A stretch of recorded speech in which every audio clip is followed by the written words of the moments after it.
The year was 1815, and the exhausted kings of a war-torn Europe finally believed the long, brutal wars were done. The most feared and dangerous man in the entire world had been captured and exiled to a tiny, forgotten island. The kings and emperors gathered in Vienna, redrawing the map of Europe, confident that Napoleon could never threaten them again. Then, without warning, a single terrifying message began spreading from palace to palace across the entire shaken continent of Europe. Napoleon has escaped.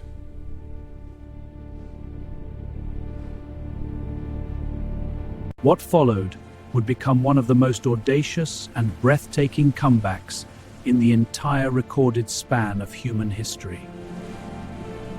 This is the story of a man who refused defeat, who reclaimed an empire with barely 1,000 loyal soldiers. To understand why Napoleon's return terrified all of Europe, you must first understand who Napoleon Bonaparte truly and completely was. He was born in 1769 on the island of Corsica, a rugged land that had barely become French at all. At military school, he was mocked for his accent, his poverty, and his foreign roots, but he burned with ambition. He devoured books on history and warfare, studying Caesar, Alexander, and Hannibal, absorbing every secret of how great men conquered. When the Great French Revolution erupted in 1789 and tore France apart, Napoleon saw a golden opportunity inside the chaos. At the Siege of Toulon in 1790, Napoleon, just 24 years old, turned a losing battle into a brilliant victory. Fire the attack! By 1799, France was exhausted and broken. Everything changed time. Revolution's over. Change is all! Be ready! At Austerlitz in 1805, Napoleon shattered the combined armies of Russia and Austria in the greatest tactical battle ever fought. In 1804, Napoleon did something that stunned the entire world. He did not wait for a pope to crown him. He seized the crown from the Pope's very hands and placed it on his own head. He answered to no one. His vast empire stretched from the Atlantic shores of Spain all the way to the eastern borders of frozen Russia. He rewrote legal codes, reformed education, and modernized banking, changing the very foundations of how civilization would function for generations. Napoleon placed his brothers on the thrones of conquered kingdoms, turning the European continent into a vast personal family empire.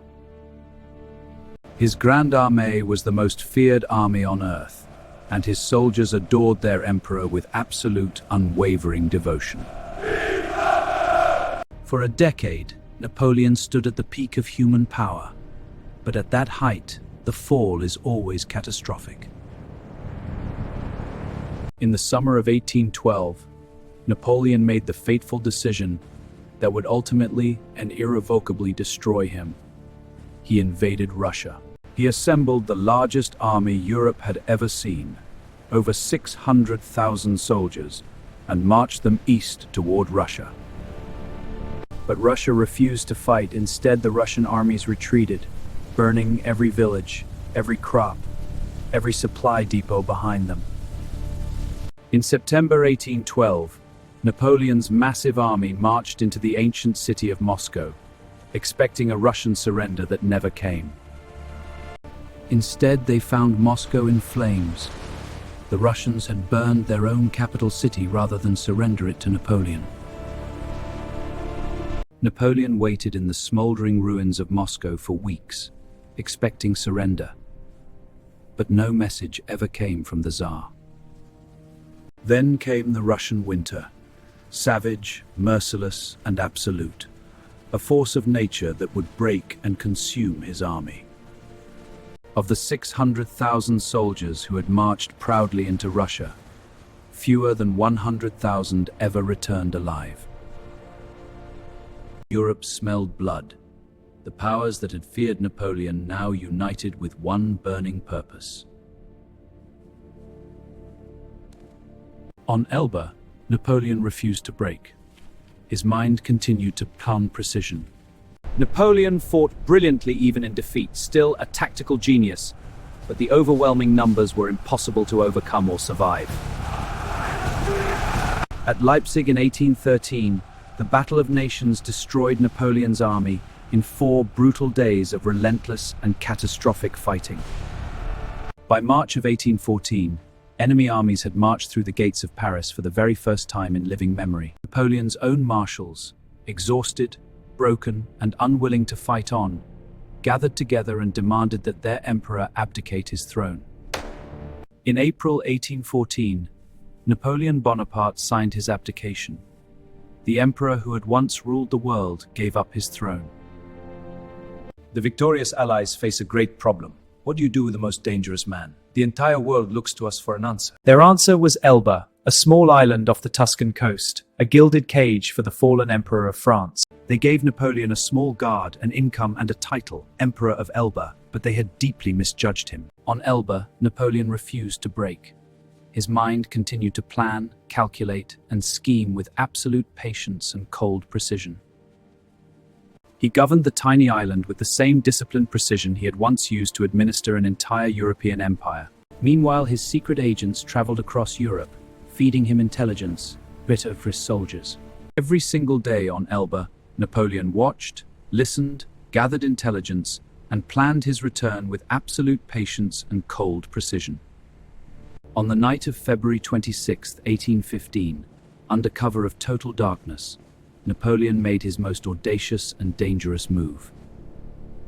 Napoleon and approximately 1,100 soldiers, his loyal imperial guard, silently boarded 7 waiting ships and slipped away into darkness. He had no empire, no army, and no guarantees. Only his name, his legend, and his iron belief in himself. Sir, Napoleon's fleet approaches. We must decide. If we fire, we risk a greater war. But if they pass, hold fire. We wait. Royalist sailors, I, Napoleon, stand before you alone and unarmed. Lay down your arms and join the Republic. The French sailors recognized their old emperor, and not one man aboard could bring himself to fire. He passed safely. His ships sailed north through dark Mediterranean waters toward France. After 10 months in exile, Napoleon was finally coming home. March 1st, 1815, Napoleon stepped off his ship and onto French soil with exactly 1,000 soldiers at his back. King Louis XVIII was immediately informed and dispatched troops to intercept and arrest Napoleon before he could reach Paris. Sire, Napoleon has sent. Mobilize the troops. Seal the order! A full regiment, the 5th Infantry, was sent to block Napoleon's march near the mountain city of Grenoble in France. What happened next would forever stand as one of the most extraordinary moments in all of recorded military leadership history. Napoleon walked toward their loaded muskets alone, opened his grey coat wide, and offered himself as a target to shoot.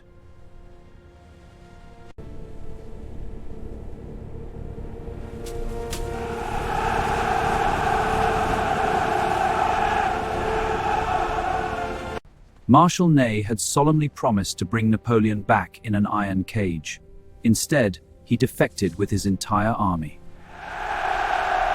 Every regiment Napoleon encountered either stood aside or switched sides, growing his tiny force into a massive and unstoppable army. Napoleon did not march to Paris. He swept toward it like a great unstoppable tide rolling in from the sea. Town by town, the news raced ahead of him. In every city square, people tore off the white royalist cockades. Tricolor! At last! Old soldiers, bitter, forgotten, and unpensioned, picked up their weapons once more and rushed to follow their beloved emperor again. King Louis received desperate reports hour by hour. The army would not fight, and the people were cheering for Napoleon. Sire, the army refuses to march! On March 19, 1815, just 20 days after landing in France, Napoleon Bonaparte marched triumphantly into the city of Paris. Louis XVIII had fled in the night. He did not even have time to finish his dinner before escaping. He had arrived with 1,000 men and reclaimed the most powerful throne in Europe without firing a single shot. Napoleon is this once more. The Great Congress of Vienna was remaking the world when a single shattering. Within days, Britain, Prussia, Austria, and Russia formed the Seventh Coalition and pledged to send over 700,000 soldiers. The Allied powers declared Napoleon an outlaw, not merely an enemy, but a criminal against the peace of all Europe. Enemy of European civilization. We must strike first, before the coalition unites its forces and crushes us forever. We move on Belgium now. This is our only chance. With remarkable speed, Napoleon had rebuilt the French army to nearly 280,000 loyal and determined soldiers. June 18, 1815. The rolling muddy fields south of Brussels, Belgium. Here, at Waterloo, history was about to be decided. Napoleon faced two armies, Wellington's British forces on the ridge ahead, and Blucher's Prussians lurking somewhere in the dark distance. The British are there. The Prussians will come. The battle began in the morning as Napoleon's veteran soldiers attacked Wellington's ridge with ferocious and relentless intensity from below. Steady, men! Fire my friend! Steady on the crest! Volleys! Now! Anchor the line! Wait for the signal!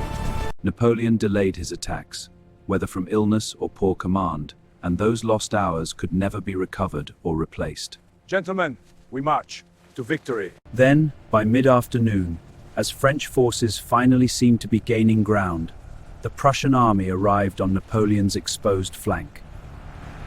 Napoleon sent forward his ultimate weapon, the Imperial Guard, his finest soldiers, who had never been broken in any battle. The Imperial Guard marched up the ridge in perfect formation and met a devastating volley. The Guard was turned back.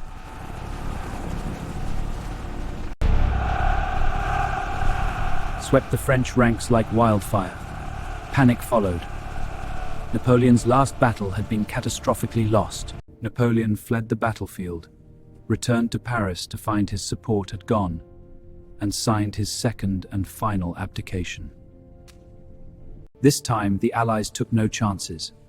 Elba had been too close to Europe, too easy to escape from entirely. Napoleon Bonaparte will not escape this time. They chose St. Helena, a remote volcanic island deep in the South Atlantic, 1,200 miles from the nearest land. Napoleon was confined to a damp, wind-battered house called Longwood, his movements restricted and his island prison ringed by warships. The emperor who had once ruled half the world now lived in a handful of damp rooms, dictating his memoirs. Napoleon spent 6 long years on St. Helena, growing steadily weaker as his health slowly and relentlessly deteriorated from within. On May 5, 1821, Napoleon Bonaparte, once the greatest conqueror in the world, died alone at the age of 51. France. Josephine.